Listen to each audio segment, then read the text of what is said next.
El 15 de septiembre de 2025, la presidenta Claudia Sheinbaum presentó en el Senado un proyecto de ley para reformar y adicionar diversas disposiciones de la Ley de Amparo. El amparo es el instrumento que protege a los ciudadanos frente a normas generales, actos u omisiones por parte de los poderes del Estado. El gobierno argumenta que la reforma tiene como fin mejorar y perfeccionar el juicio de amparo. ¿En qué consiste la iniciativa y la reforma que se aprobó en el Senado a la Ley de Amparo? ¿El resultado mejora el acceso al derecho de amparo a los mexicanos? ¿Qué consecuencias se puede esperar de esta reforma? Esto y más en Lo Marginal en el Centro. Buenas noches al público de Lo Marginal en el Centro y a los panelistas que nos acompañan. Mi nombre es Nadia Campos y hoy vamos a analizar las reformas a la Ley de Amparo.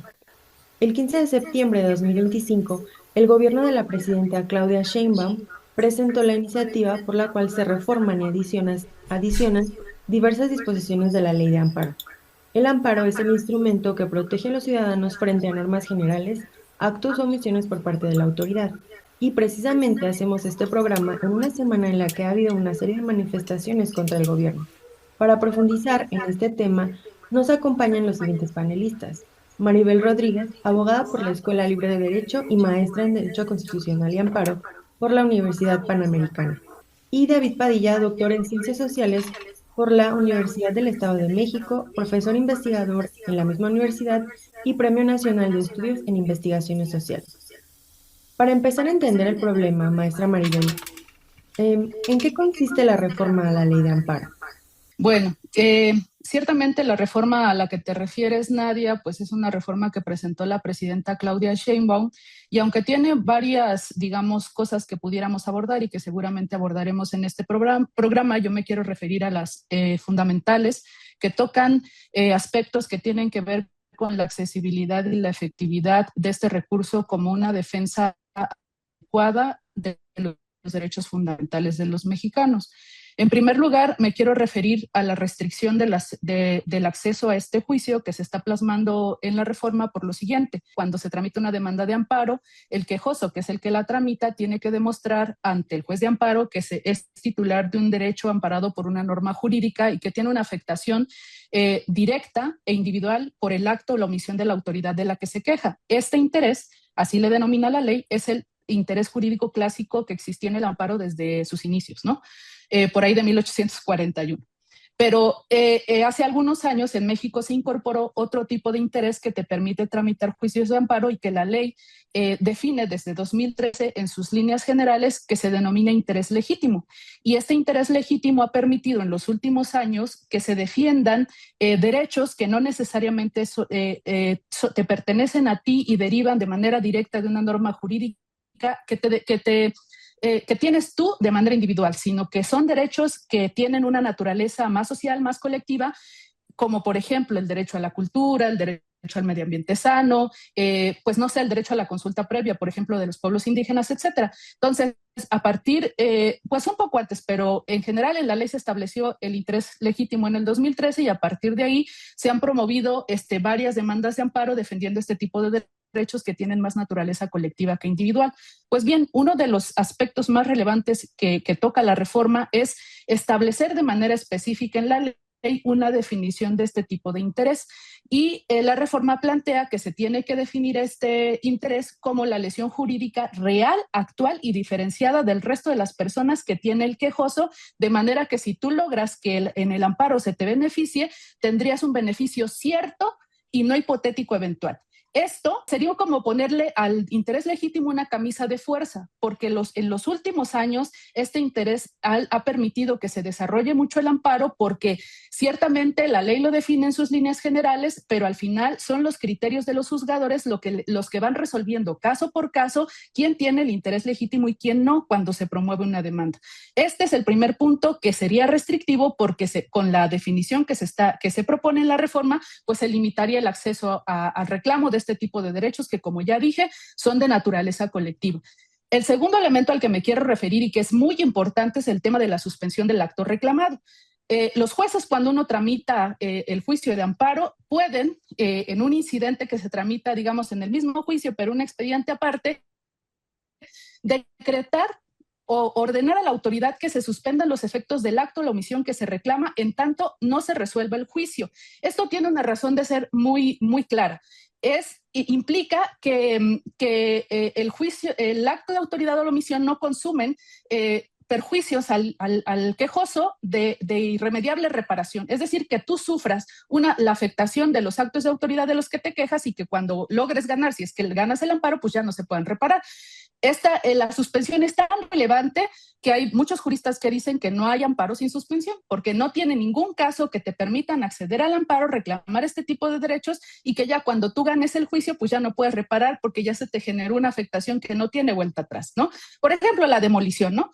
Tú estás quejándote que la demolición es ilegal e inconstitucional, no te otorga la suspensión, te demuelen tu casa o lo que sea, y ya, aunque ganes el juicio, pues cómo te la reparan, ¿no? Ese es un ejemplo muy, muy claro. Pero bueno, la reforma toca este punto en que porque establece limitaciones en casos específicos donde la suspensión no se puede otorgar.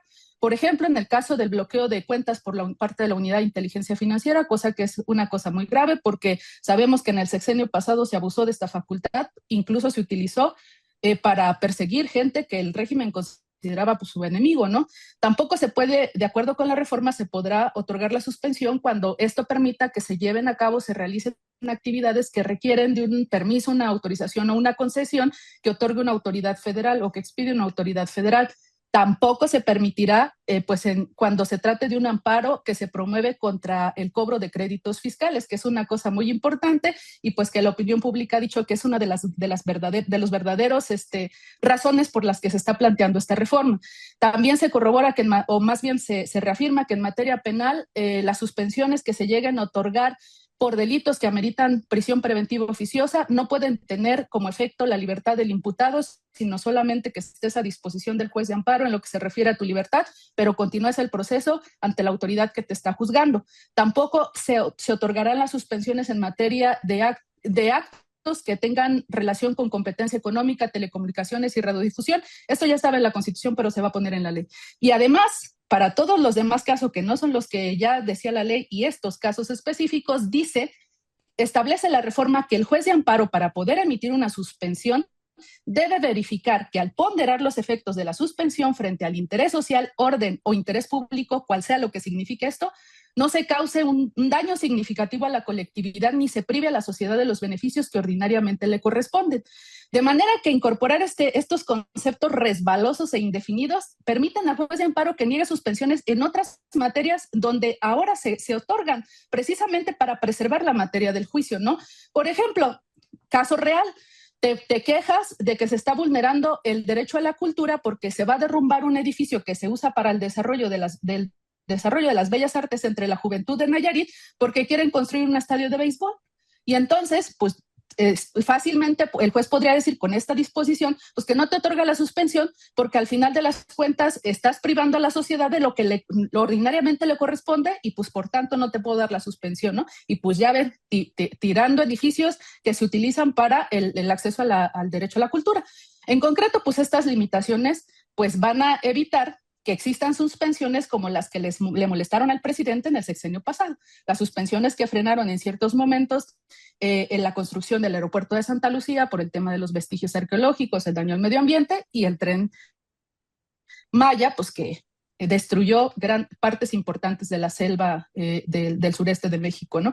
En concreto, yo me quiero referir a esto, seguramente los doctores se referirán a los otros puntos relevantes. Sí, creo que esto es muy importante porque mucha gente no conoce para qué sirve el amparo y con su explicación, maestra Maribel, nos ayuda a ver que están limitando, ¿no? Esta ley de amparo y ya no se va a poder seguir desarrollando como se venía desarrollando, así como nos comentaba.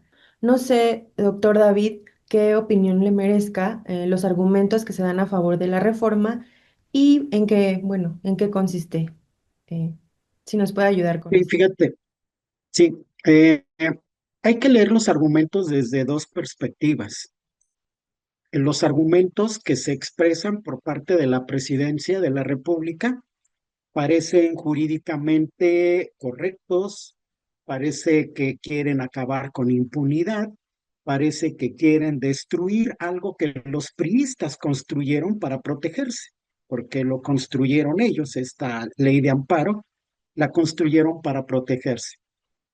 Pero hay que leer desde la política, y eso es lo que no podemos o nos cuesta trabajo entender.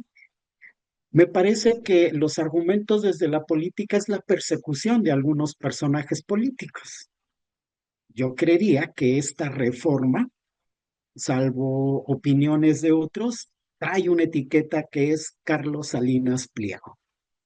Hay una persecución directamente y parecería ser que la otra lectura es evitar conflictos para la sucesión presidencial.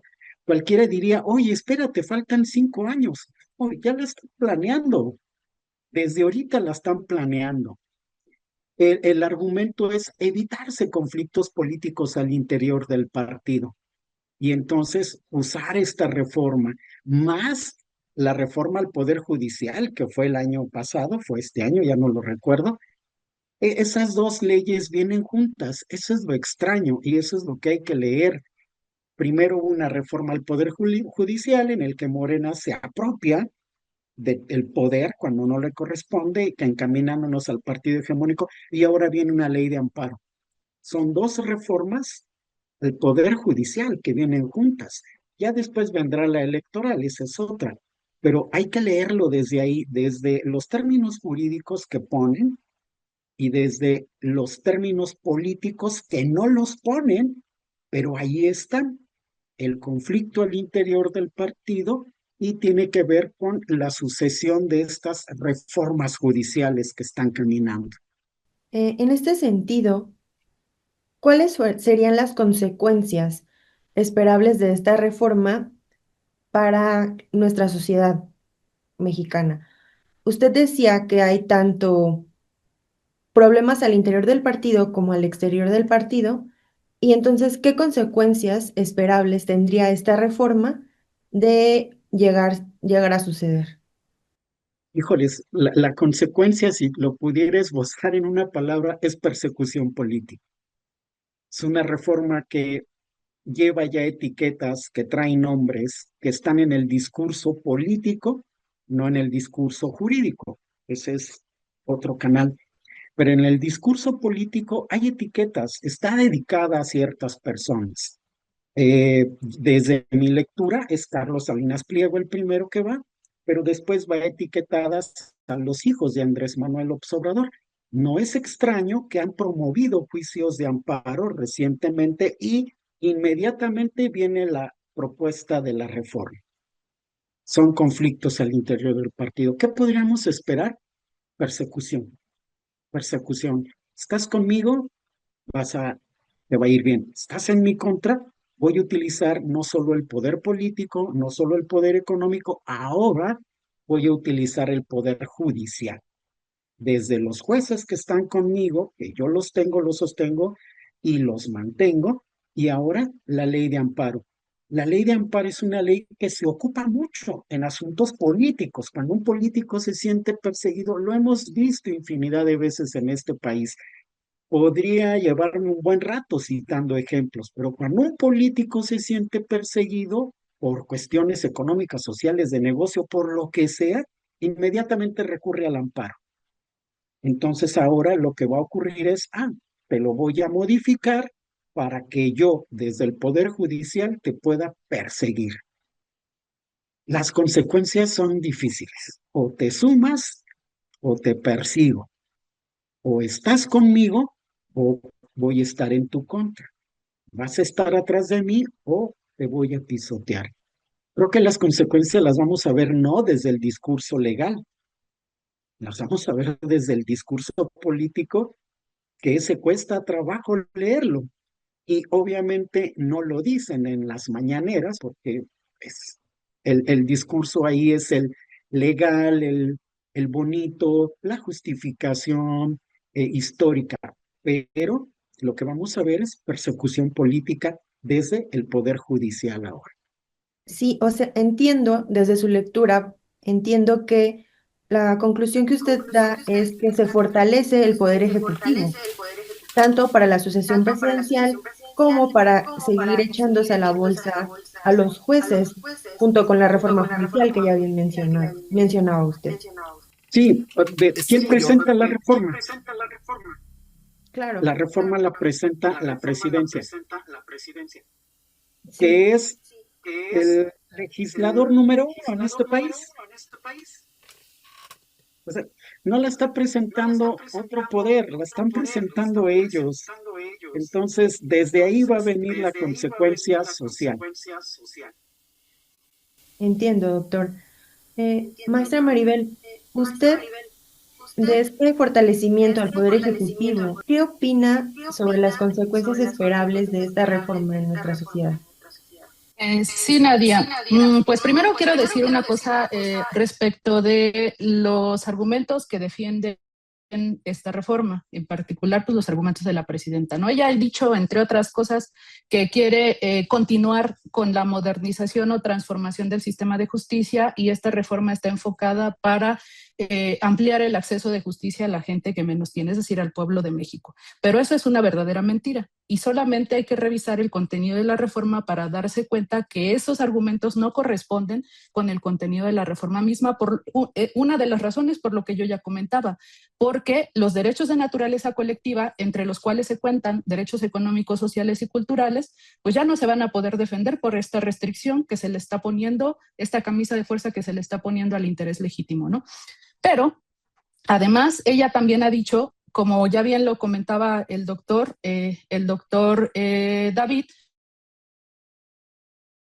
se usa por parte de los ricos para poder no pagar lo que deben y además protegen, ¿no?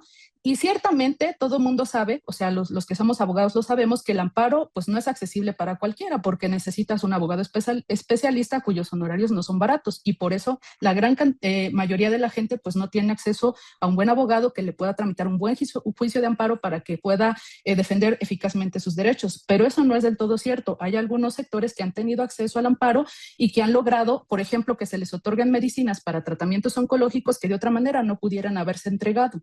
Y eso no hay que olvidarlo. Ahora bien, dicho esto, ¿qué consecuencias creo yo que va a traer pues la reforma? Creo que las consecuencias serán bastante negativas y nos llevarán a retroceder décadas en el desarrollo de la justicia constitucional en México, no solo por la reforma que estamos comentando, la ley de amparo, sino por otras cosas que han pasado en los últimos años, tales como la captura ilegítima de las mayorías legislativas, que ahora actúan pues como oficialía de partes del Ejecutivo, y también en el sexenio pasado, pero ahora también, incluso con reformas constitucionales y demás. También la captura que ya comentaban los doctores del Poder Judicial, donde ya pusieron jueces a modo. Otras reformas que ha habido y que hemos comentado en diversos momentos que restringen y limitan derechos fundamentales, como pues todas las reformas que implicaron casi la desaparición del derecho de acceso a la información o la ampliación del catálogo de delitos que ameritan prisión preventiva oficiosa y que, como ya sabemos, perjudica a los más jodidos. Y eso no hay que olvidarlo. Y por tanto, con todo esto junto, pues las consecuencias van a ser muy graves, ¿no? Para la mayoría del pueblo de México. Digo esto porque,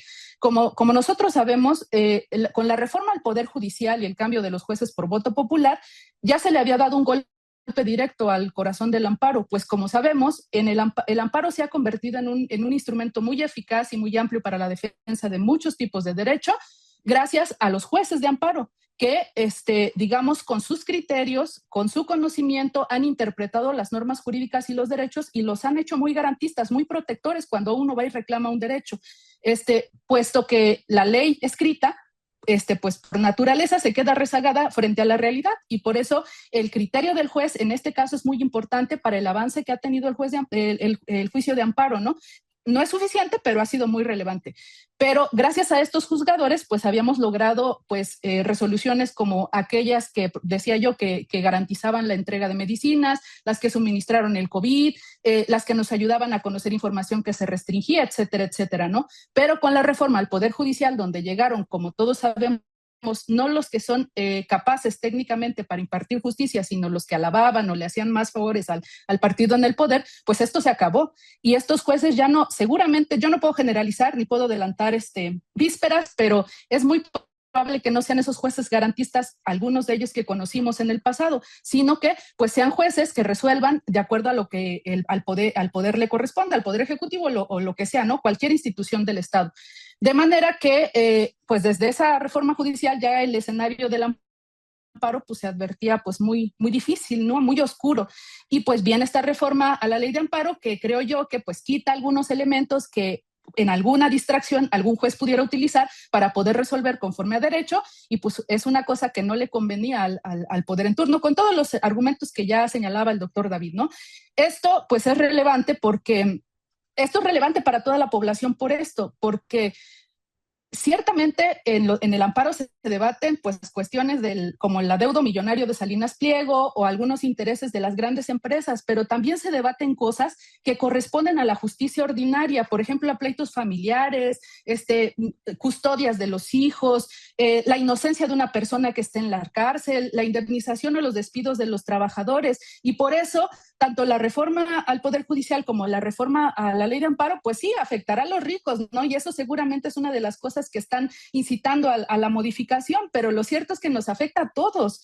Y porque al final el problema no es el instrumento, el instrumento está allí, que puede ser usado por quien pueda hacerlo. Ya decía yo que hay limitantes para eso, pero al final el instrumento no es el problema, el instrumento en sí mismo, el problema es el acceso a ese instrumento, ¿no? Y en eso la reforma no está planteando nada, así como tampoco planteó nada la reforma al Poder Judicial para poder resolver los grandes problemas de la justicia y de acceso a la justicia que hay en el país, ¿no? Y eso pues lo quiero dejar claro. Y finalmente quiero señalar para la gente que nos escucha que creo que todos los mexicanos debemos poner atención en estas cosas, aunque parezcan cosas de leguleyo, de abogados y cosas muy técnicas. Debemos reflexionar y espacios como estos tienen que servir para decirle a la gente la verdad de las cosas y señalar cómo esto afecta todos los días a las grandes mayorías. Y para recordarles lo necesario que resulta, pues que todos los mexicanos nos concienticemos de lo que estamos perdiendo, que cada vez nos arrebatan más y más derechos y más defensas a cambio de migajas a través de las famosas tarjetitas, pero para poder frenar eso es necesario que nos concienticemos y organicemos para parar estos abusos del gobierno morenista, que al final de cuentas no es más que un personero de algunos grupos de poder económico en México a quienes realmente representan. Gracias, maestra.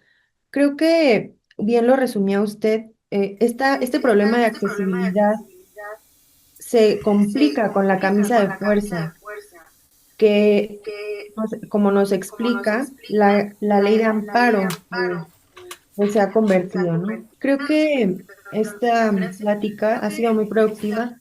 En conclusión, podríamos afirmar que esta reforma, como ya mencionaban los panelistas, se va fortaleciendo al Poder Ejecutivo, ¿no? Ya en una historia de reformas sobre la prisión preventiva, la reforma al Poder Judicial y finalmente esta reforma de la ley de amparo crea una camisa de fuerza y delimita o limita en realidad todas las posibilidades que tenían pues estos derechos y estas leyes que nos daban a los ciudadanos, ¿no? Tanto pues hasta de los empresarios, como bien decía la maestra Maribel, hasta pues asuntos de la vida cotidiana, ¿no? Que se ven afectados por estas reformas. Yo creo, bueno, les agradezco mucho pues su participación, a los panelistas que nos acompañan y al público de Lo Marginal en el Centro.